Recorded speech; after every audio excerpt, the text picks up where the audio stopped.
Threads क्या होते हैं, प्रोसेस क्या होते हैं, फिर different type of operating system, kernel क्या होता है। फिर अगर आगे बात करें सिंक्रोनाइजेशन की, तो सिंक्रोनाइजेशन के बेसिक्स, म्यूचुअल एक्सक्लूजन होता क्या है, क्रिटिकल सेक्शन क्या होता है, बाउंडेड वेट क्या होता है, प्रोग्रेस क्या होता है, ये सब बेसिक्स। फिर और बेसिक्स की बात करें तो थोड़ा डेडलॉक क्या होता है, सेमाफोर्स के बारे में बात कर लेंगे। तो जो बेसिक टॉपिक्स हैं, हम लोग डीप में नहीं जाएंगे, क्योंकि डीप में जाना मतलब आपका टाइम वेस्ट करना। जो एग्जाम जिस लेवल का है उस एग्जाम की उस लेवल की प्रिपरेशन ही होनी चाहिए। तो हम लोग ऊपर ऊपर से टच करेंगे कि जो भी थ्योरेटिकल पोर्शंस हैं उस ऑपरेटिंग सिस्टम के अंदर, जो थ्योरेटिकल पोर्शन जिससे इवेंचुअली क्वेश्चंस पूछे जा सकते हैं, उनको थोड़ा टच कर लेंगे। ठीक है, तो आज एक्चुअल में डिस्कशन ये रहेगा कि ऑपरेटिंग सिस्टम क्या है, और ऊपर ऊपर से आज देखेंगे कि ऑपरेटिंग सिस्टम में क्या क्या पढ़ सकते हैं। हम ये कोशिश करेंगे कि आप में से किन्हीं का भी अगर कोई डर है ऑपरेटिंग सिस्टम को लेके, तो आज वो दूर कर दें, ताकि जब हम क्लास स्टार्ट करें ऑपरेटिंग सिस्टम्स की, तो ये बेसिक्स आपके पास हो और आपको समझने में आसानी हो। तो आज बेसिक्स पे पूरा पूरा फोकस रहेगा। और आज क्लास, आज डेमो लास्ट है, तो आज सेशन थोड़ा छोटा भी रहेगा, पर आज आपके जो भी कंफ्यूजन्स रहेंगे, कुछ भी आप पूछना चाहते हैं, तो आज क्लास के एंड में आप अपना वो कंफ्यूजन क्लियर रख लीजिएगा। ठीक है, तो आज क्लास स्टार्ट करते हैं। ठीक है, सबसे पहले गुड इवनिंग एवरीवन, और हम चाहते हैं कि आप लोग कॉपी पेन लेकर बैठें। अगर आप नॉर्मली किसी वीडियो की तरह, प्रवचन की तरह सुनिएगा, तो आपका भी टाइम ही वेस्ट होगा, आपको कुछ फायदा होगा नहीं। आप आज के लिए ही सिर्फ आए या नहीं आए बाद में, उससे कोई फर्क नहीं पड़ता, पर अगर आप आज टाइम दे रहे हैं तो अच्छे से दें, ताकि आपको भी कुछ फायदा हो। ठीक है, स्टार्ट करते हैं आज का डिस्कशन।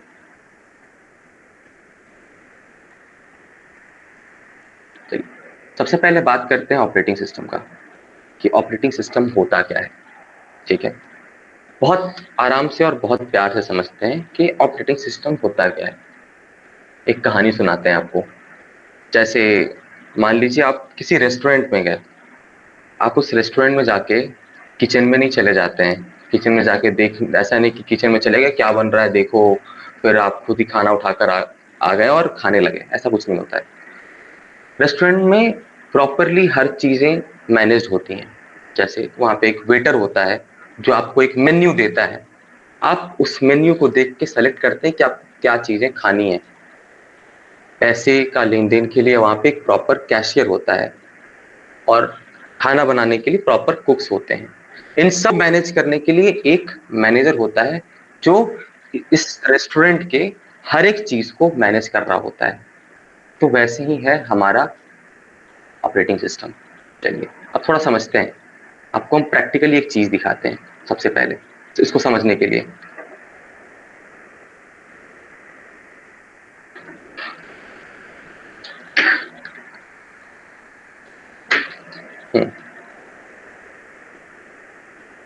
मेरा स्क्रीन सबको दिख रहा है ना? मेरी स्क्रीन विजिबल है?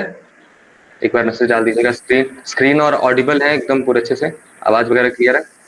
ठीक है, अब ध्यान से देखिए। इसमें टास्क मैनेजर में ना जितने आपके टास्क चल रहे थे उसके बारे में सब कुछ बताया हुआ होता है। आप अगर ध्यान से देखें तो 5 एप्लीकेशंस हम चला रहे हैं, और बैकग्राउंड में 63 अलग प्रोसेसेस चल रहे होते हैं। अगर इन सारी चीजों को एक यूजर को, मतलब जो इस कंप्यूटर सिस्टम का इस्तेमाल कर रहा है, उसको अकेले खुद से मैनेज करना होता है ये सारी चीजें, तो क्या आपको लगता है कि कंप्यूटर सिस्टम के इस्तेमाल करने का कोई मतलब बनता? नहीं बनता। इन सब चीजों को, जितने भी प्रोसेस चल रहे होते हैं, जितनी भी चीजें चल रही है कंप्यूटर सिस्टम के बैकएंड पे, अगर उन सब चीजों को हम ही मैनेज कर लें, तो फिर हमको कंप्यूटर सिस्टम के इस्तेमाल करने का क्या फायदा? तो इन्हीं सब चीजों को मैनेज करने के लिए ऑपरेटिंग सिस्टम बनाया गया। अब ऑपरेटिंग सिस्टम का बहुत ही world famous one liner definition है, जो आप लोग अगर कहीं भी पढ़े होंगे तो आप लोग रटे हुए होंगे, कि ऑपरेटिंग सिस्टम क्या है? एक इंटरफेस है कंप्यूटर हार्डवेयर और यूजर के बीच में। बहुत बढ़िया, इसका मतलब क्या है? इंटरफेस का मतलब होता है जो दो लोगों को कम्युनिकेट करवाने में मदद करे। हम यूजर्स को, यूजर्स का मतलब होता है कि वो लोग जो उस कंप्यूटर सिस्टम का इस्तेमाल कर रहे हैं, वो कंप्यूटर सिस्टम का आराम से इस्तेमाल कर पाए, जिसमें बैकएंड पे क्या चल रहा है उससे कोई मतलब ना हो, क्या कैसे मैनेज करना है इससे कोई मतलब ना हो, हमें सिर्फ अपने काम से मतलब हो। और सारा कुछ मैनेज कौन करे? Operating system. ठीक है, उम्मीद करते हैं ऑपरेटिंग सिस्टम क्या होता है आप समझ में आ गया। ऑपरेटिंग सिस्टम क्या है? ऑपरेटिंग सिस्टम एक मैनेजर की तरह है, एक इंटरफेस है जो हम यूजर्स को, हार्डवेयर को इंटरैक्ट करवाने में हेल्प करता है। ठीक है, उम्मीद है ये क्लियर है। अब बात करते हैं स्टार्टिंग में जो ऑपरेटिंग सिस्टम आए थे, एकदम पहला वाला। सबसे पहला जो ऑपरेटिंग सिस्टम था, अगर आप लोग जानते हो, तो वो है batch OS, batch operating system. उसमें होता क्या था पता है? उसमें होता था कि एक ग्रुप में प्रोसेसेस आते थे, और एक ग्रुप में आने के बाद, जैसे बैच का क्या हुआ, ये कहते हैं कि हम इस बैच को लेके जा रहे हैं रिकर्सन पे। रिकर्सन का मतलब आप कह सकते हो कोई भी किधर घुमाने को लेकर जा रहे हैं। स्कूल में होता था ना, ये एक बैच है, इसको पूरे को लेकर कहीं घुमाने को जा रहे हैं। तो वैसे ही काम होता था पुराने बैच ओएस में। ज्योति आपका माइक आप ऑफ कर लो। तो वैसा ही काम होता था हमारे बैच ओएस में। बैच ओएस में क्या होते थे, जितने भी काम है, जितने भी प्रोसेसेस हैं, उनका ग्रुप बना के उनको लाया जाता था और उनके करके प्रोसेस करवाया जाता था। तो ठीक है भाई, उसमें प्रॉब्लम क्या था? उसमें प्रॉब्लम था, अब इस प्रॉब्लम को समझने से पहले हम लोग दो वर्ड को समझते हैं। एक वर्ड है प्रियम्पशन और दूसरा वर्ड है नो प्रियम्पशन। क्या कोई मेरे को बता सकता है प्रियम्पशन का मतलब क्या होता है? एनीवन? किसी को पता है प्रियम्पशन का मतलब क्या होता है? What does pre-empt means? किसी को भी कोई आइडिया प्रियम्पशन क्या होता है? बताइए। जिनको भी आइडिया, आप मैसेज में लिख सकते हो या माइक ऑन करके बोल सकते हो। एनीवन? या हम बताएं? इंटरफेयर करना। हाँ हाँ, प्रियम्प्ट ऑलमोस्ट सही मतलब वर्ड। कोई हाँ आदमी हाँ, काम कर रहा है और बीच में आकर बाधा डालना। बीच में? बीच में आकर अपना काम शुरू करना, उसे रोक कर। हाँ, उसे रोकना। प्रियम्प्ट का मतलब सिंपल होता है रोकना। रोकना। हाँ आवाज आ रही है सर? हाँ हाँ, आ रही है, बोलिए। सर बताऊं? हाँ हाँ, बताइए बताइए।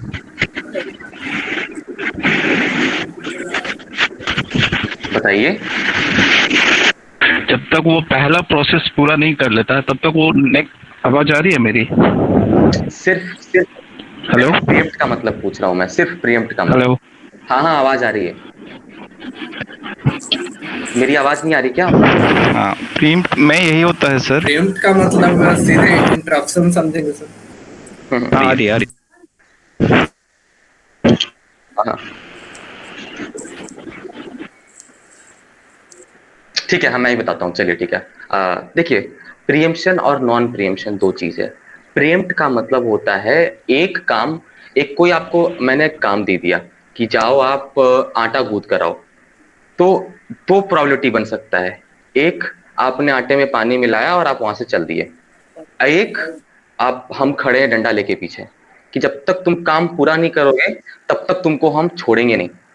तो अब अगर आप उस काम को कंप्लीट करने से पहले, पूरा कंप्लीट करने के पहले अगर आप छोड़ सकते हो, तो उसे कहते हैं कि हम उस काम से प्रियम्प्ट हो सकते हैं।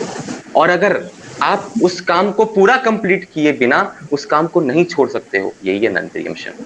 प्रियम्प्ट का मतलब क्या होता है? उस काम को बीच में छोड़ देना, किसी भी काम को बीच में छोड़ देना। क्या सबको समझ में आ रहा है? प्लीज माइक ऑफ कर लीजिए। किसी को कोई दिक्कत?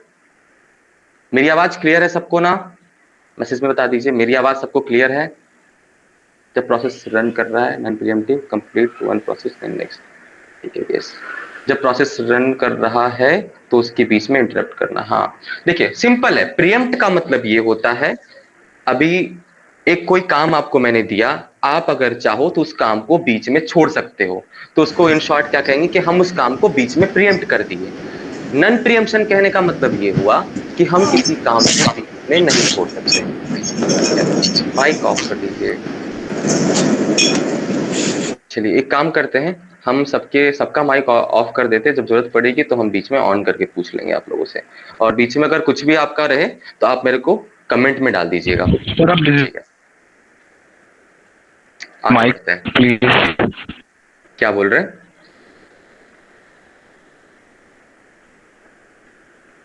मेरे नेटवर्क में प्रॉब्लम है या फिर आप लोगों की बात आधी आ रही है?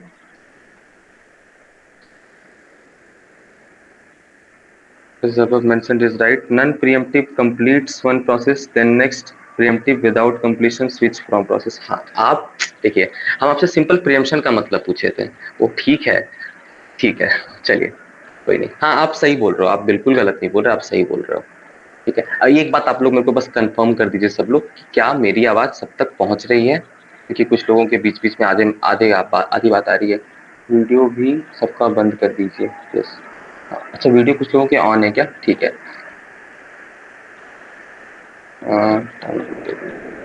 ठीक है, क्योंकि वीडियो ऑफ करने से ना बहुत लोग चले जाते हैं। हाँ ठीक ठीक ठीक, ठीक है, कंटिन्यू करते हैं।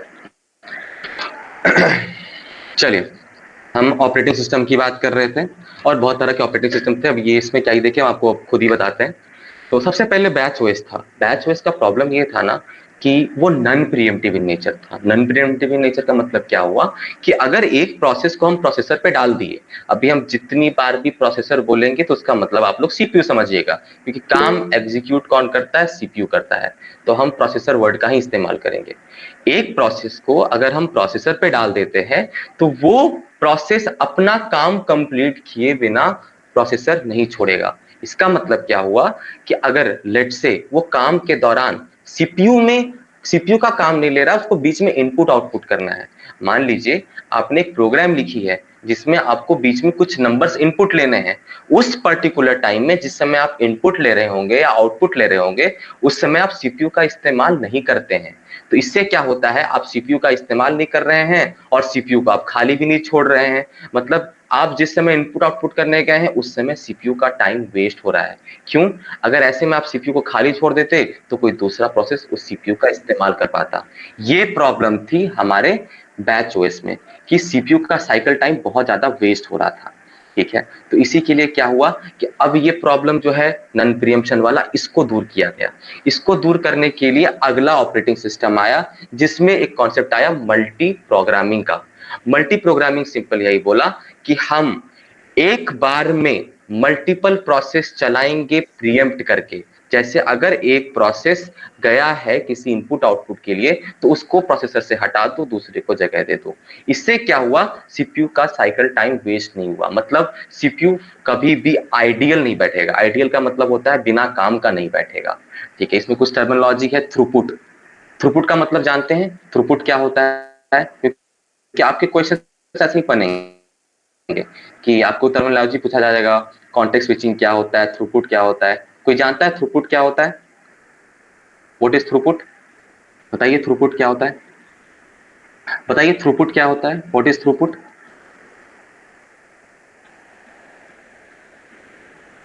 मैक्सिमम ना ना ना ना ना, not maximum, not maximum.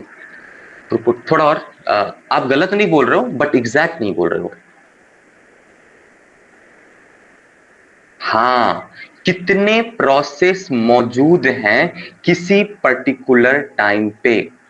RAM के अंदर एक पर्टिकुलर टाइम पे कितने सारे प्रोसेस मौजूद हैं, यही बोलते हैं थ्रूपुट ऑफ अ सिस्टम। किसी पर्टिकुलर टाइम पे कितने सारे प्रोसेस मौजूद हैं। हाँ, इससे डिसाइड होती है प्रोडक्टिविटी कि अगर जितने ज्यादा से ज्यादा हम प्रोसेस ला पाएंगे उतना ज्यादा से ज्यादा हम लोग एग्जीक्यूशन करवा पाएंगे। ठीक है, अच्छा एक और वर्ड है, अब वो वर्ड बोल ही दिए तो उसके बारे में डिस्कस कर लेते हैं। बहुत बढ़िया शक्ति, number of process present at particular time, बहुत बढ़िया। एक और है कॉन्टेक्स्ट स्विचिंग।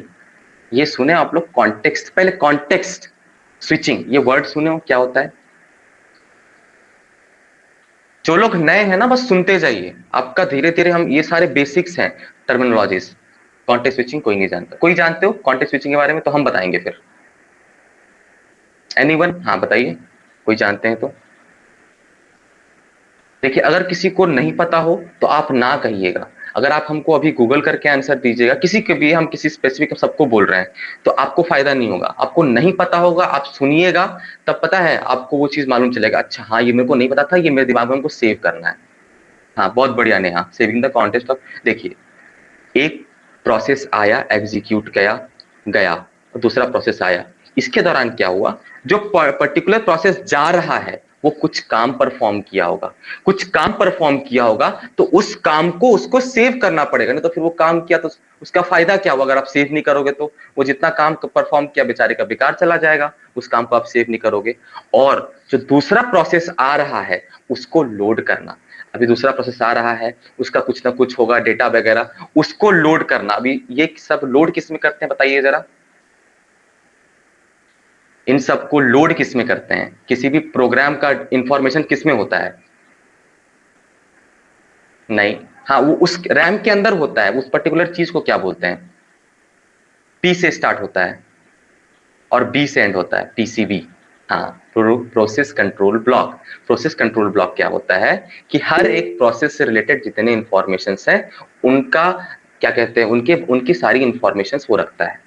ठीक है, तो हम लोग जो नया प्रोसेस लेके आ रहे हैं वो क्या करने वाला है, उसको लोड करना, और जो प्रोसेस अभी अभी एग्जीक्यूट करके गया है वो क्या काम परफॉर्म किया है उसको सेव करना। इसके बीच में जो वक्त लगता है, इसी वक्त को बोलते हैं कॉन्टेक्स्ट स्विचिंग टाइम।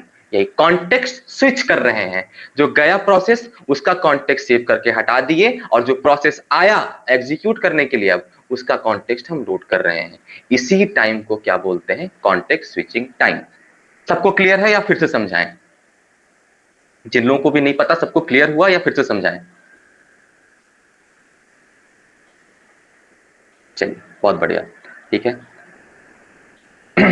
और देखते हैं मल्टीटास्किंग, मल्टी यूजर। मल्टीटास्किंग क्या है कि एक बार में आप मल्टीपल प्रोग्राम्स चला रहे होते हैं। अच्छा एक बात बताना, एक कॉमन से एक क्वेश्चन बन सकता है इसे, एक बार में सिंगल प्रोसेसर सिस्टम में क्या एक से ज्यादा प्रोसेस एक टाइम पे एग्जीक्यूट कर सकता है? सिंगल प्रोसेसर सिस्टम की बात कर रहे हैं हम।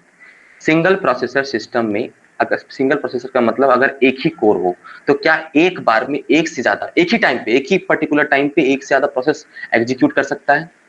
नो। बहुत बढ़िया, नहीं नहीं।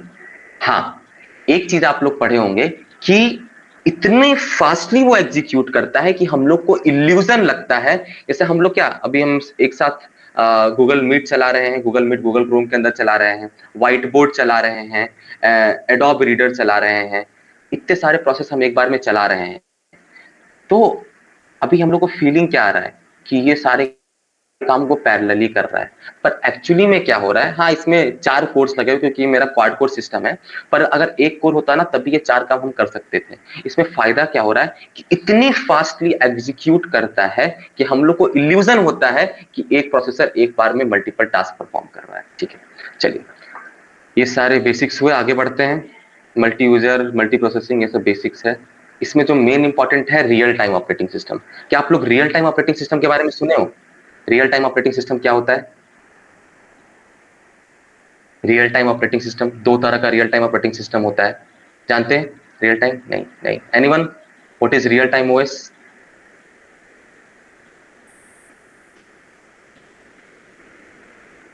देखिए रियल टाइम ऑपरेटिंग सिस्टम ना एक तरह का ऑपरेटिंग सिस्टम है जिसमें हम लोग को ना बहुत बहुत बड़े बड़े कार्य परफॉर्म करते हैं। जैसे आपका हो गया आपके साइंटिफिक रिसर्च वगैरह में, आप रॉकेट वॉकेट जहां बनता है वहां पे। रियल टाइम ऑपरेटिंग सिस्टम में ना कॉन्टेक्स्ट स्विचिंग बहुत फास्ट होती है। कॉन्टेक्स्ट स्विचिंग बहुत फास्ट होती है, इससे क्या होता है हमारा प्रोसेसिंग स्पीड बहुत ज्यादा होता है। 2 तरह का रियल टाइम ऑपरेटिंग सिस्टम होता है, मेनली आपको इसके एग्जांपल्स याद रखने हैं। एक होता है हार्ड रियल टाइम, एक होता है soft real time. Soft real time का बहुत बढ़िया एग्जांपल है बैंकिंग सिस्टम। बैंकिंग सिस्टम में सॉफ्ट, हाँ, और हार्ड रियल टाइम में मिलिट्री वगैरह में, साइंटिफिक रिसर्च वगैरह में hard real time operating system का इस्तेमाल होता है। अब रियल टाइम ओएस का मेन प्रॉपर्टी क्या है? इसकी कॉन्टेक्स्ट स्विचिंग बहुत फास्ट होती है। एक और, अभी कॉन्टेक्स्ट स्विचिंग से आया ना, एक और टाइम है mode switching time. Mode switching time सुने हो आप लोग? कॉन्टेक्स्ट स्विचिंग तो आपको बता दिए 2 प्रोसेस के बीच में होता है। मोड स्विचिंग टाइम जानते हो? Anyone? Mode switching time. Mode switching time से पहले आप ये समझो मोड्स क्या क्या होते हैं। मोड सुने हो? 2 तरह के मोड होते हैं, यूजर मोड एंड, हाँ, user mode and kernel mode. इसके बारे में जानते हैं? यूजर मोड क्या होता है, कर्नल मोड क्या होता है? Anyone? What is user mode, what is kernel mode? Anyone? कोई भी यूजर मोड और कर्नल मोड क्या होता है? देखिए हम बताते हैं आपको। यूजर मोड जो आपको हम कॉन्टेक्स्ट स्विचिंग की बताया ना, कि जब एक प्रोसेस से दूसरे प्रोसेस के बीच में हम लोग चेंज कर रहे हैं तो वो हो गया आपका यूजर मोड। आप यूजर मोड में काम कर रहे हैं। अगर हम कर्नल मोड की स्विचिंग की बात, सॉरी हम स्विचिंग पे चले गए। कर्नल मोड का सिंपल मतलब होता है कि आप ऑपरेटिंग सिस्टम का इस्तेमाल करना चाहते हैं। आप कर्नल मोड में इंपॉर्टेंट प्रोसेसेस को आप देते हो कि जब जैसे आपका क्या है कि आपका प्रोसेसर हीट होने लगा, तो ये इंपॉर्टेंट है, ये इंपॉर्टेंट है कहने का मतलब इसको वैल्यू देना आपके प्रोसेसर को इंपॉर्टेंट है, क्योंकि आपका सीपीयू अगर फट जाएगा, सही से काम नहीं करेगा, तो फिर फायदा क्या है बाकी चीजों का।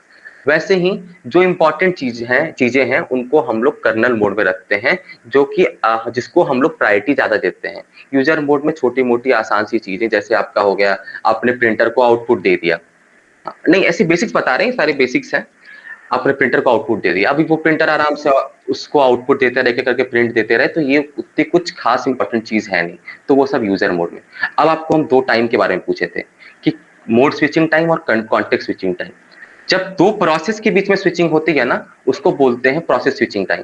जब आप कर्नल मोड में स्विच करते हैं, जब आप ओएस मोड में स्विच करते हैं, तो वो होता है आपका मोड स्विचिंग टाइम। ठीक है, अब उसमें उसमें फायदा क्या होता है कि आपका जो मोड स्विचिंग टाइम, ये याद रखिएगा, ये क्वेश्चंस बहुत जगह मैंने देखा है, पूछा गया है कि mode switching time is faster than context switching time.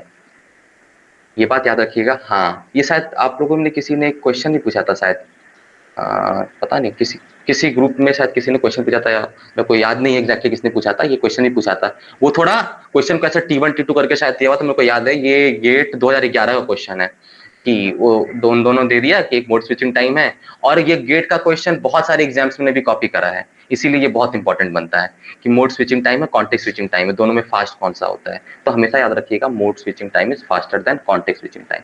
ठीक है, थोड़ा ओवर हो गया, आगे बढ़ते हैं। हम आज बस ओवरव्यू देना चाह रहे थे, कहीं पे भी लगे ज्यादा है तो आप मेरे को बता दीजिएगा कि थोड़ा ज्यादा हो रहा है। आज हम बस आपको ऑपरेटिंग सिस्टम से रूबरू करवाना चाहते हैं कि ऑपरेटिंग सिस्टम में क्या क्या चीजें पढ़नी है, आपको क्या क्या चीजें जाननी है। और ऑपरेटिंग सिस्टम सबसे आसान सब्जेक्ट है, क्योंकि इसके थ्योरीज आपको पता चल गए तो बहुत आसान है, सो काम इसको इसके ऊपर काम करना। ठीक है, अब ना थोड़ा ब्रॉडली समझते हैं ऑपरेटिंग सिस्टम करता क्या क्या है। ठीक है, हम कमेंट सेक्शन में ही रहते हैं, अब क्या फायदा है इसका। ठीक है सर, एग्जाम्पल के साथ बताइएगा, हम सब बताएंगे, आप टेंशन मत लीजिए, हम सब बताएंगे। आज हम सिर्फ ओवरव्यू दे रहे हैं ऑपरेटिंग सिस्टम का, हम बस ये चाह रहे हैं कि आप लोग को और ऑपरेटिंग सिस्टम से हम रूबरू करवाएं। आज हम डिटेल्स में नहीं जा रहे हैं, हम ऑपरेटिंग सिस्टम एक्चुअली पढ़ा नहीं रहे हैं, बस बहुत लोगों के मन में डर रहता है, तो हम बस वो ऑपरेटिंग सिस्टम को ना ऊपर ऊपर से आपको खोल के दे रहे हैं कि इतना ही पढ़ना है। ठीक है, आगे बढ़ते हैं। ऑपरेटिंग सिस्टम में मेनली आपको क्या क्या पढ़ना होता है। पहला आपको शेड्यूलिंग पढ़ना होता है, सबके बारे में बताते हैं। दूसरा आपको सिंक्रोनाइजेशन पढ़ना होता है। तीसरा आपको मेमोरी मैनेजमेंट पढ़ना होता है। चौथा आपको डिस्क मैनेजमेंट या डिस्क शेड्यूलिंग उसी के अंदर है, डिस्क मैनेजमेंट पढ़ना पड़ता है। और पांचवा आपको फाइल सिस्टम। फाइल सिस्टम आपके काम का नहीं है, आपकी कोई जरूरत भी नहीं है। आपको मेनली इन सब में भी कुछ कुछ टॉपिक्स है जो आपके लिए इंपॉर्टेंट है। शेड्यूलिंग में दो सबसे इंपॉर्टेंट है, एफसीएफएस के बारे में पता होना चाहिए, राउंड रॉबिन के बारे में पता होना चाहिए। एसजे, अगर इन दोनों के बारे में आपको मालूम चल गया तो एसजेएफ और एलजेएफ एचआरआरएन तो अगर आपके काम का नहीं है। इसके अलावा आपको ये पता होना चाहिए किसमें स्टारवेशन होता है, नहीं होता, हम सब बताएंगे, हम बस आज आपको ओवरव्यू दे रहे हैं। ठीक है, शेड्यूलिंग। शेड्यूलिंग क्या होता है, आप लोगों ने स्कूल कॉलेज तो करा होगा। जब आप स्कूल कॉलेज में थे तो आपकी हर दिन में क्लासेस जो होती थी एक प्रॉपर शेड्यूल से चलती थी। मतलब पहले पीरियड में इन टीचर का क्लास है, सेकंड पीरियड में इन टीचर का क्लास है, थर्ड पीरियड में इन टीचर का क्लास है। अगर वो चीज नहीं होता तो क्या होता है, सुबह सुबह 4 टीचर पहुंच गए हैं, लड़ रहे हैं कि नहीं देखिए सुबह सुबह क्लास तो हम लेंगे, दोपहर में हमको काम है। तो अगर मल्टीपल प्रोसेस काम कर रहे हैं, जैसे आपको अभी मैंने दिखाया टास्क मैनेजर खोल के कि एक साथ इतने सारे प्रोसेस काम कर रहे हैं, ये सारे प्रोसेस अगर प्रॉपरली शेड्यूल्ड ना हो, अगर इनका कोई प्रॉपर वे नहीं हो कि कौन पहले आएगा कौन बाद में आएगा, तो क्या काम कायदे से हो पाएगा, नहीं हो पाएगा। इसीलिए एक प्रॉपर शेड्यूलिंग मैकेनिज्म होने की जरूरत है। शेड्यूलिंग मैकेनिज्म का मतलब क्या होता है, शेड्यूलिंग मैकेनिज्म बस सिंपल मतलब होता है कि कौन सी प्रोसेस क्या चलेगी, कैसे चलेगी, कौन पहले आएगा कौन बाद में आएगा, इसका एक रूल होना चाहिए। तो different type of scheduling algorithms आप पढ़ते हो। ठीक है, एफसीएफएस और ये सब एक्सेट्रा नहीं पढ़ना है क्या? देखिए आपके सिलेबस में नहीं है, हम थोड़ा बहुत कुछ कुछ टॉपिक्स में हम एक्स्ट्रा इसलिए लेके बस जाना चाह रहे हैं कि आप चाहें तो उसको स्किप कर सकते हैं, पर हम बस इसलिए लेके जाना चाह रहे हैं थोड़ा थोड़ा एक्स्ट्रा, क्योंकि आपके नोटिफिकेशन में उन लोगों ने मेंशन ये करा है कि आपके ग्रेजुएशन लेवल तक के क्वेश्चन पूछे जाएंगे। आपके यूनिट 1 में ऑपरेटिंग सिस्टम है, बस बेसिक्स है।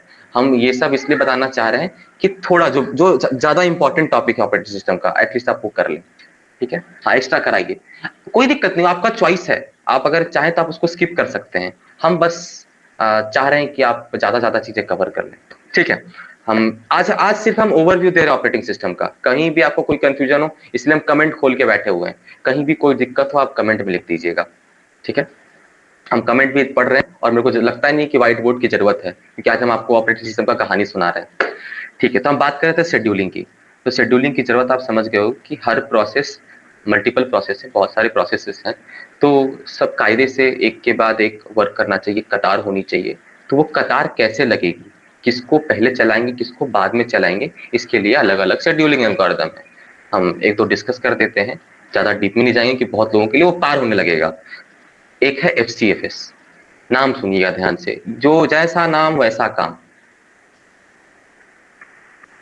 हाँ, आई वुड मेंटेन दैट, इसीलिए हम ऑपरेटिंग सिस्टम का सिर्फ वो टॉपिक उठाएंगे जो आपका आसान होगा, और हम पूरे ऑपरेटिंग सिस्टम पे नहीं जाएंगे, आप डरिए मत इस चीज को लेकर। हम बस आपको उस ऑपरेटिंग सिस्टम के कुछ इंपॉर्टेंट टॉपिक्स, आप मेरे पे ट्रस्ट तो कीजिए, एक बार मेरे को सुन के देखिए, आपको नहीं समझ में आएगा तो आप बोलिएगा, एक बार सुन लीजिए बस हमको, ठीक है। हम भी ये चीज सब प्लान किए हुए हैं, ये पीपीटी आपके सब नीचे खुला हुआ है ना, ये पीपीटी पूरा डिटेल्ड है। इस पीपीटी को हम इसलिए नहीं खोल रहे क्योंकि ये हम जो बनाए थे ना वो अलग लेवल ऑफ एग्जाम के लिए बनाए थे, ये पीपीटी खोलेंगे तो आपको ओवर लगेगा, इसीलिए हम आपको खुद समझा रहे हैं, हम आपके एग्जाम के अकॉर्डिंग हम तैयार करेंगे आपका पीपीटी, हम इसीलिए आप जस्ट, ठीक है। चलो आगे कंटिन्यू करते हैं, ठीक है। शेड्यूलिंग की बात कर रहे थे। FCFS, नाम सुनिएगा, जैसा नाम वैसा काम। फर्स्ट कम फर्स्ट सर्व, पहले आओ पहले पाओ, यही नाम है यही काम है, पहले आओ पहले पाओ। अभी देखिए, शेड्यूलिंग एल्गोरिथम से पहले आप डिफरेंट टाइम्स के बारे में पढ़ते हैं, arrival time, burst time, completion time, turnaround time, waiting time, इन सब के बारे में डिस्कस करेंगे। ये एल्गोरिथम सिंपल ये कहता है ना कि जो प्रोसेस पहले आया उसको पहले चलाओ, आया इसी टाइम को, कौन प्रोसेस कब आ रहा है उसी को बोलते हैं अराइवल टाइम, ठीक है। बस हम बताते जा रहे हैं, आप सुनते जाइए, हम सब पढ़ाएंगे अपने क्लास में, हम बस ओवरव्यू दे रहे हैं। अगला है SJF, जैसा नाम वैसा काम, shortest job first. Shortest job first का मतलब होता है वैसा काम, वैसा प्रोसेस जो सबसे छोटा टाइम ले, जो सबसे कम टाइम ले, सबसे छोटा जॉब हो, उसको पहले चलाएंगे। अब कौन सा प्रोसेस कितना टाइम ले रहा है, इसके लिए भी एक टाइम है जिसको बोलते हैं हम लोग बर्स्ट टाइम। तो जिस प्रोसेस का सबसे कम बर्स्ट टाइम उसको पहले चलाएंगे, ठीक है। अब इसमें भी आता है कि सर दो लोगों का बर्स्ट टाइम सेम होगा तो क्या करेंगे, तब अराइवल टाइम पे जाएंगे, सब डिस्कस करेंगे, अभी हम ओवरव्यू दे रहे हैं। हाँ, एक जो सबसे इंपॉर्टेंट है आपके सारे शेड्यूलिंग एल्गोरिथम में, वो है आपका राउंड रॉबिन। राउंड रॉबिन समझा देते हैं छोटे शब्दों में, आप आराम से समझ जाओगे। राउंड रॉबिन क्या करता है ना, देखो होता क्या था ना कि शॉर्टेस्ट जॉब फर्स्ट, इसमें प्रॉब्लम ये था कि आप अगर छोटा छोटा प्रोसेस ढूंढते गए कि छोटा प्रोसेस जो इसको चलाएंगे, बड़े प्रोसेस वाले ना वेट करते रह जाएंगे। अगर आपका ऑपरेटिंग सिस्टम छोटे प्रोसेस को ही सिर्फ चलाएगा तो बड़ा प्रोसेस में बेचारा इंडेफिनिट वेट में चला जाएगा, मतलब उस ऐसा भी हो सकता है कि बड़े प्रोसेस को वक्त ही नहीं मिले चलने का, तो ये गलत बात है। इसीलिए राउंड रॉबिन क्या बोला, हम फिक्स कर देंगे कि कोई प्रोसेस इससे ज्यादा इसका इस्तेमाल नहीं कर पाएगा। ऐसा नहीं होता है घर पे लोग फिक्स कर देते हैं कि हम 2 घंटे से ज्यादा फोन नहीं इस्तेमाल करेंगे, वैसे ही है कि वो फिक्स कर दिया ऑपरेटिंग सिस्टम कि इतने टाइम से ज्यादा कोई प्रोसेस एग्जीक्यूट नहीं करेगा, उसके बाद दूसरे को वक्त दे दिया जाएगा। और इसी को बोलते हैं कि इतने टाइम से ज्यादा इस्तेमाल नहीं कर पाएगा, उसी टाइम को बोलते हैं टाइम क्वांटम। सब के बारे में पढ़ेंगे, करके देखेंगे डिटेल में, आप आराम से समझ जाइएगा, ठीक है। तो ऐसे शेड्यूलिंग एल्गोरिथम्स के बारे में पढ़ेंगे। इसमें आपको एक चीज याद रखना पड़ेगा बस, कि किसमें स्टारवेशन होता है किसमें नहीं होता है। आपको बस याद रखना होगा किसमें नहीं होता है, उसमें मेन इंपॉर्टेंट 2 याद रखना होगा, FCFS और राउंड रॉबिन में नहीं होता है। और भी है आपका LRTF एक होता है, उसमें भी नहीं होता है, HRRN में भी नहीं होता है, पर मेनली आपको सब पे आएंगे, सब बताएंगे, ठीक है। शेड्यूलिंग के बाद अगला जो चीज ऑपरेटिंग सिस्टम जिसके लिए रिस्पॉन्सिबल होता है वो है सिंक्रोनाइजेशन। सिंक का मतलब आप लोग समझते हैं, 2 चीजें प्रॉपर सिंक्ड है, इसका मतलब ये होता है ना कि पहला वाला एक चीज दूसरे को दिक्कत नहीं दे रहा, दूसरी चीज दूसरे को दिक्कत नहीं दे रहा है, और दोनों ना साथ मिलके काम कर ले रहा है। देखते हो आप लोग, 2 लोग डांस करता है एक साथ, एक ही स्टेप के साथ, आप बोलते हो ना अरे वाह, प्रॉपर सिंक्ड वे में डांस कर रहा है, मतलब दोनों एकदम प्रॉपर सिंक में। ऐसा कभी उसके उसको देख के ऐसा नहीं लग रहा है कि वो उसके डांस को दिक्कत दे रहा है, उसको देख के लगता है उसके डांस को दिक्कत दे रहा है। इसी को कहते हैं प्रॉपरली सिंक्ड होना। तो बहुत सारे प्रोसेस हैं, एग्जीक्यूट कर रहे हैं, कोई प्रोसेस किसी को तकलीफ ना दे, इसके लिए भी कुछ set of rules and regulations होनी चाहिए। उसी को आप पढ़ते हैं सिंक्रोनाइजेशन में। उसी में आपका आ जाता है म्यूचुअल एक्सक्लूजन, प्रोग्रेस आ जाता है, बाउंडेड वेट आ जाता है, एंड सो ऑन। एक कॉन्टेक्स्ट, एक आपका क्रिटिकल सेक्शन होता है। क्रिटिकल सेक्शन जहां पे मल्टीपल प्रोसेस उसको इस्तेमाल करना चाह रहे होते हैं, उस क्रिटिकल सेक्शन में एक बार में एक ही प्रोसेस मौजूद हो, उसी को बोलते हैं म्यूचुअल एक्सक्लूजन। क्या टफ था इसमें, क्या टफ था? एक लाइन का डेफिनेशन था। म्यूचुअल एक्सक्लूजन क्या होता है? एक context switch, sorry, critical section है, उस क्रिटिकल सेक्शन का एक बार में एक ही प्रोसेस इस्तेमाल कर सकता है, इतना ही है। इससे क्या होगा? इससे ये नहीं रहेगा कि भाई दो लोग मौजूद नहीं हैं एक बार में क्रिटिकल सेक्शन के अंदर, तो इसमें प्रॉब्लम क्रिएट नहीं हो सकती है। साफ साफ म्यूचुअल एक्सक्लूजन क्या बोलता है? एक बार में एक ही प्रोसेस, कुछ है ही नहीं इसमें। प्रोग्रेस, प्रोग्रेस समझना बेस्ट वे क्या होता है। आप लोग अपने गांव घर में देखते हो ना, कि कोई बहुत अच्छा कुछ कर रहा होता है तो एक व्यक्ति उसका टांग खींच रहा होता है। अभी रिसेंटली मेरे साथ कुछ ऐसा हुआ था। उसी को बोलते हैं प्रोग्रेस। प्रोग्रेस क्या बोलता है कि एक प्रोसेस अगर क्रिटिकल सेक्शन का इस्तेमाल करना चाहता है तो कोई दूसरा प्रोसेस उसका टांग ना खींचे, मतलब उसको क्रिटिकल सेक्शन में एंटर करने से रोके ना बिना मतलब का। आसान सी चीज है। ऐसे ही हम लोग फिर डेडलॉक के बारे में पढ़ेंगे। डेडलॉक बहुत आसान सा है, एक टॉपिक है, बहुत लोग इससे डरते हैं, बहुत लोगों को बहुत कंफ्यूजन होता है। एकदम आराम से डेडलॉक आप देखो समझ जाओगे। डेडलॉक के लिए थोड़ा आप लोग अगर पढ़े होंगे डिटेल में तो आप क्या फिलोसफर वाला क्या था नाम भूल रहे हैं हम, डाइनिंग फिलोसफर प्रॉब्लम आप लोग पढ़े होंगे। एक सेकंड, देखिए हाँ, आपको डेडलॉक, डेडलॉक आप लोग बहुत बार सुने होंगे, कुछ लोग जानते भी कुछ लोग नहीं जानते होंगे। सिंपल सा चीज है। डेडलॉक क्या है? लेट से आपका दो प्रोसेस है, यानी क्या प्रॉब्लम है मेरे, इसी को थोड़ा देखना पड़ेगा। कुछ कुछ इश्यू हो गया है, कल से लैग हो रहा है। हाँ, कोई ड्राइवर मेरे से अनइंस्टॉल हो गया था किसी एप्लीकेशन के साथ, मे बी इस कारण से ये प्रॉब्लम आ रहा है, कल ही से आ रहा है। ठीक है, देखिए दो प्रोसेस है और लेट से दो रिसोर्सेज हैं, दो प्रोसेस है और दो रिसोर्सेज हैं। काम करना पड़ेगा, देखना पड़ेगा इसको। दो प्रोसेस है, दो रिसोर्सेज हैं। अब आप समझिए ना, ये इसका नाम दे देते हैं हम अंकित, इसका नाम दे देते हैं हम अभिषेक, दो लोग हैं। अब ये दो लोग को ये भी चाहिए और ये भी चाहिए, दोनों को दोनों रिसोर्सेज चाहिए, तभी उनका काम कंप्लीट होगा। अंकित जो है वो रिसोर्स वन पकड़ के बैठा हुआ है, अंकित जो है वो रिसोर्स वन पकड़ के बैठा हुआ है, और ये इसका नाम क्या था, अभिषेक जो है वो रिसोर्स टू पकड़ के बैठा हुआ है। अब अंकित, इसका नाम ही दे देते हैं अंकित, और इसका नाम दे देते हैं अभिषेक। अभी अंकित क्या बोल रहा है कि देखो भाई, हमारा रिसोर्स वन हम तभी छोड़ेंगे जब तुम रिसोर्स टू दोगे। अभिषेक क्या बोल रहा है, हम रिसोर्स टू तभी छोड़ेंगे जब तुम हमको रिसोर्स वन दोगे। ऐसे में क्या हो रहा है, ना अंकित का काम पूरा हो पा रहा है ना अभिषेक का काम पूरा हो पा रहा है। बस इसी को बोलते हैं डेडलॉक। डेडलॉक क्या होता है कि जब दोनों में से कोई भी अपना काम कंप्लीट नहीं कर पाएगा, ये फिक्स है। अभी लोग कंफ्यूज होते हैं स्टारवेशन और डेडलॉक में। स्टारवेशन ये बोलता है कि काम तो होगा पर इनडेफिनेट वेटिंग है, इनडेफिनेट। इनडेफिनेट का मतलब क्या है कि कब तक वेट करना है ये नहीं पता है। ये नहीं बोल रहा है स्टारवेशन कि काम नहीं होगा, डेडलॉक बोल रहा है कि काम ही नहीं हो पाएगा, क्योंकि ये एक रिसोर्स को पकड़ के बैठा हुआ है, वो दूसरे रिसोर्स को पकड़ के बैठा हुआ है, ना वो छोड़ने को तैयार है ना वो छोड़ने को तैयार है, और दोनों को बिना दोनों रिसोर्सेज के काम ही नहीं होना है। तो ऐसे में ये काम कभी होगा ही नहीं।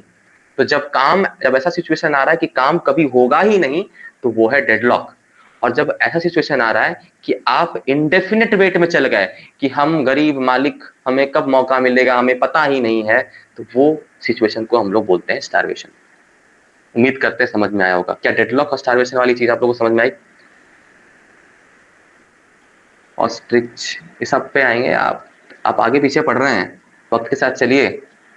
अभी तक जितना बताए सब कुछ समझ में आया? कोई कंफ्यूजन, कोई कुछ भी ऐसा बताइएगा।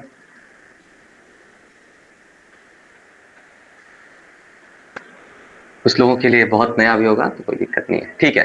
तो डेडलॉक के बारे में और डिटेल में पढ़ेंगे जब हम लोग ऑपरेटिंग सिस्टम पढ़ेंगे तो।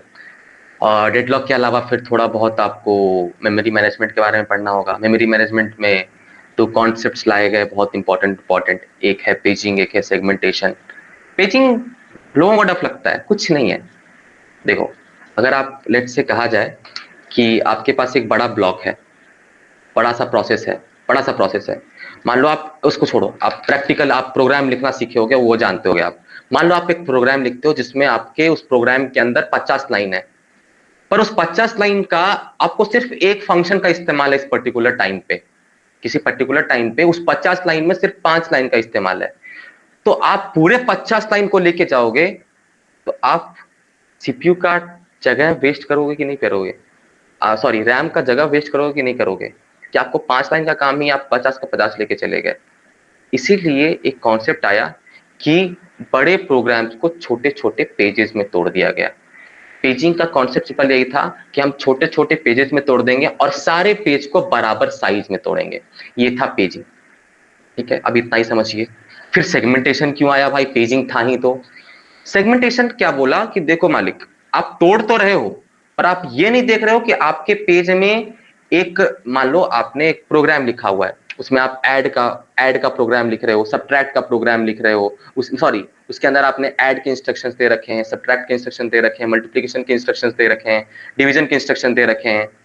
पर हो आगे से ओके, पर हो क्या रहा है कि अभी पेजेस में आप पेजिंग में आप पेजेस को बराबर साइज में बांटे हो, तो जरूरी थोड़े है कि सारा 5-5 लाइन का ही कोड होगा। हो सकता है एडिशन के अंदर आपका 4 लाइन का कोड हो, मल्टीप्लिकेशन के अंदर 6 लाइन का कोड हो, सब्ट्रैक्शन के अंदर 10 लाइन का कोड हो। इससे क्या होता था कि एक फंक्शन पूरा का पूरा एक पेज में नहीं आ पाता था। इससे क्या हुआ, एक काम जो है वो आधा किसी और पेज में पड़ा हुआ है, आधा किसी और पेज में पड़ा हुआ है। इसी प्रॉब्लम को बोलते हैं कि ये मॉड्यूलैरिटी मेंटेन नहीं कर रहा है, मतलब मॉड्यूलर नहीं है। मॉड्यूलर नहीं होने का मतलब क्या है, समझिए, आपको लेके गया, आपका टांग दूसरे पेज में है, आपका हाथ दूसरे पेज में है, तो इससे क्या हुआ, आप पूरे पूरे नहीं आ पाए ना। तो इसी को दूर करने के लिए सेगमेंटेशन आया। सेगमेंटेशन क्या बोला कि हम क्या करेंगे, अगर ऐड वाला एक पूरा है फंक्शन, तो ऐड वाला फंक्शन हम एक ब्लॉक में रखेंगे, सब्ट्रैक्ट वाला हम एक ब्लॉक में तोड़ेंगे, हम मॉड्यूलैरिटी प्रोवाइड करेंगे। वही आया आपका सेगमेंटेशन। अब सेगमेंटेशन पे आपका आया बाद में सेगमेंटेड पेजिंग। अब ये को क्या बोला कि देखो, बाकी सब तो ठीक है, आप इसमें कभी कभी बहुत बड़ा पेज हो जा रहा है, सॉरी सेगमेंट, बहुत बड़ा सेगमेंट हो जा रहा है, किसी में छोटा सेगमेंट हो जा रहा है। अब क्या है, इसको भी आप बराबर बराबर बराबर पार्ट में डिवाइड कर दो सेगमेंट्स को। अब सेगमेंटेशन में हर सेगमेंट के ऊपर पेजिंग पर कर दिया गया, मतलब हर सेगमेंट को बराबर बराबर भाग में डिवाइड कर दिया गया। इसी को बोल दिया गया सेगमेंटेड पेजिंग। ऐसे ही physical address space, logical address space, इन सब के बारे में पढ़ेंगे हम थोड़ा बहुत, आपका मेमोरी मैनेजमेंट का। उसके बाद आता है डिस्क मैनेजमेंट। डिस्क क्या है, मेमोरी की जब बात करें तो आप रैम की बात कर रहे हैं, जब डिस्क की बात कर रहे हैं तब आप सेकेंडरी मेमोरी, आप हार्ड डिस्क की बात कर रहे हैं। अभी डिस्क कैसा दिखता है, थोड़ा आर्किटेक्चर के बारे में समझेंगे। अभी डिस्क में शेड्यूलिंग भी होता है कि कैसे कौन सा शेड्यूल करते हैं, अलग अलग शेड्यूलिंग है, स्कैन एल्गोरिदम है, सी स्कैन है, सबके बारे में पढ़ेंगे। अभी एक बहुत फेमस होता है कि एलिवेटर किसको बोलते हैं, आप लोग पता नहीं बहुत पहले पढ़े होंगे तो भूल गए होंगे। तो ये मिला के बनता है ऑपरेटिंग सिस्टम। इसमें से हम पहले फिल्टर करेंगे कि कौन सी चीज है जो बहुत ज्यादा एग्जाम में पूछी जाती है। हम सिर्फ और सिर्फ उन टॉपिक्स को लेकर आएंगे ताकि आप पे बर्डन भी ना आए और आपका ये वाला ऑपरेटिंग सिस्टम छूटे भी ना। आज के क्लास के लिए सिर्फ इतना ही। कोई कंफ्यूजन, कोई क्वेश्चन है तो आप हमसे पूछ सकते हैं।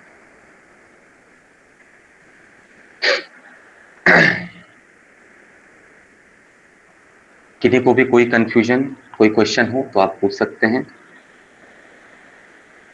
बाकी हम लोग 8 से क्लासेस शुरू कर रहे हैं। आज लास्ट डेमो था। अरे कोई आंखें नहीं खोली, ऐसा कुछ नहीं है, बहुत छूट जाता है, सबसे छूटता है। हम भी अगर कोई कॉन्सेप्ट 6 महीने रिवाइज नहीं करेंगे हम भी भूल जाएंगे, सब लोग भूलते हैं। हम ये लास्ट दिसंबर में पढ़ाए थे तो हमको चीजें याद थी, अगर हम उसके बहुत पहले पढ़ाए होते या पढ़े होते तो हम भी भूल जाते। ह्यूमन बीइंग है हम लोग चीजें भूलते हैं। भूलना इज नॉट अ थिंग। आप पढ़े नहीं हो वो एक है कि आपको पढ़ना होगा। हाँ वही ना, आपने पढ़ा है कभी, बस आपने रिवाइज नहीं करा, आप रिवाइज कर लोगे सब आ जाएगा, कोई दिक्कत नहीं है। ठीक है, तो आज लास्ट डेमो था। बस आपकी तरफ से, आप ज्वाइन करें ना करें, बस आपकी तरफ से हम एक फीडबैक चाहेंगे कि आपका ये जो 4-5 दिन का डेमो था वो कैसा लगा। बस आप लोग से ये मेरे को फीडबैक चाहिए। बाकी जो लोग आते हैं वो लोग हम डाल दिए हैं अभिनंदन का इंस्टाग्राम आईडी, आप उससे कांटेक्ट कर लीजिएगा और 8 से क्लासेस शुरू होंगी। डेमो अच्छा था तो क्लासेस और अच्छी होंगी, क्योंकि डेमो में मैंने बस ओवरव्यू देने का कोशिश करा था। आप ग्रुप में चलिए, थैंक यू सो मच। आपको कोई सवाल पूछना? अच्छा हाँ, आपका माइक हम ऑन कर देते हैं आप लोगों का। आप लोगों को कोई सवाल पूछना हो तो आप पूछ सकते हैं। तो मुझे बाहर निकलना है तो I would leave a bit early today.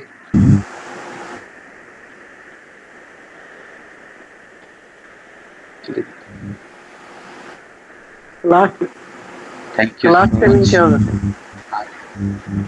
बोलिए क्लास बोलिए। टाइमिंग क्या आपकी आवाज नहीं अच्छे से आ पा रही है?